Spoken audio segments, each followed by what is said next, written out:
So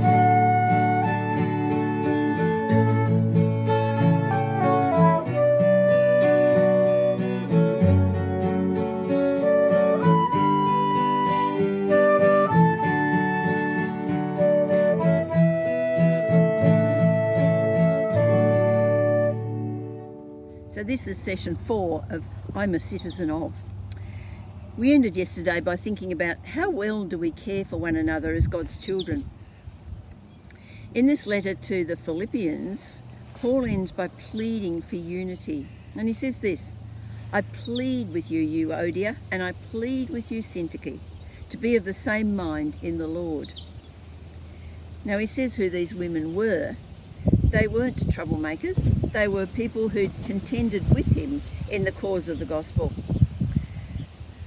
The word contend is a fairly strong word.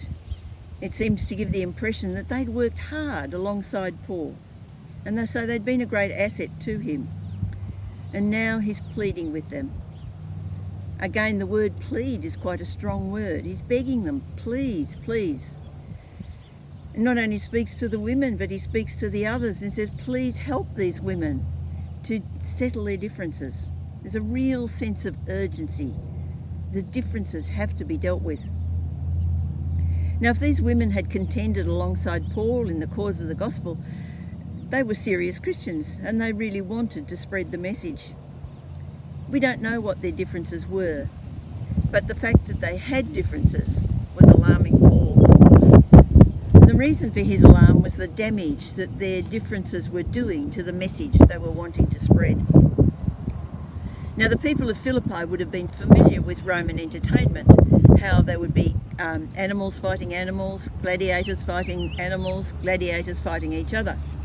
But apparently there was one form of fight where gladiators would work as a team, and you might have 3 work together fighting wild animals, possibly lions. And they would have to work as a team.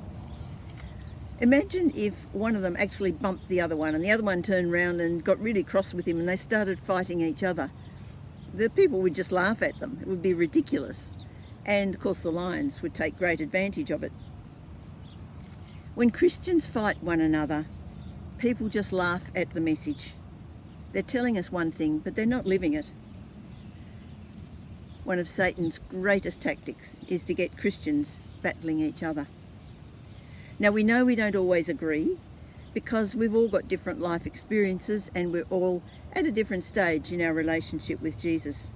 But we have differences, we have to deal with them. Now, this doesn't mean that we end up agreeing, but it does mean that we need to listen to one another, we need to respect one another's viewpoints, but we also need to seek common ground. We do have a unity in that we belong to Jesus Christ. Now, these differences need to be dealt with humility. We might happen to be wrong.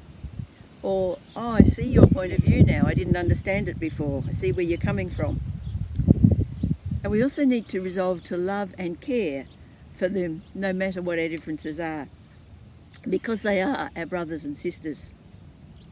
One thing we don't do is fight each other and destroy the message that we're seeking to proclaim. Paul ends his letter to the Philippians with the advice on how to live as a son or daughter of Jesus. Always be thankful, bathe every situation in prayer, guard your mind to focus on things that are good and noble and true. Good advice for us as we seek to live in the kingdom of God.